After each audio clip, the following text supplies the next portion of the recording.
চাকরিহারাদের বিকাশ ভবন অভিযান ঘিরে ধুমধুমার পরিস্থিতি। বিকাশ ভবনের গেট ভেঙে ভেতরে ঢুকে গেলেন চাকরিহারারা। তৃণমূল নেতা তথা বিধাননগর পুর নিগমের চেয়ারম্যান সব্যসাচী দত্তকে দেখে বিক্ষোভ চরমে উঠল। তাকে লক্ষ্য করে চোর স্লোগান ধেয়ে এলো। পুলিশের সঙ্গে ধস্তাধস্তিও হয় চাকরিহারাদের। বেশ কয়েকজন অসুস্থও হয়ে পড়ে। চাকরি ফেরানোর দাবিতে এদিন বিকাশ ভবন অভিযান চাকরিহারাদের।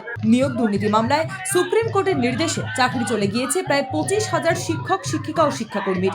তাদের জন্য নতুন করে পরীক্ষায় বসার সুযোগ থাকলেও শিক্ষাকর্মীদের সেই সুযোগ নেই। লাগাতার সেই নিয়ে বিকাশ ভবনের সামনে আন্দোলন করছিলেন। বৃহস্পতিবার বিকাশ ভবন ঘেরাওয়ের ডাক দেন তারা, আর তাকে ঘিরেই পরিস্থিতি উত্তপ্ত হয়ে ওঠে। চাকরিহারাদের বিক্ষোভের সামনে আজ পুলিশকে কার্যত অসহায় দেখায় বিকাশ ভবনে। বিকাশ ভবনের গেট ভেঙে ভিতরে ঢুকে যান চাকরিহারারা।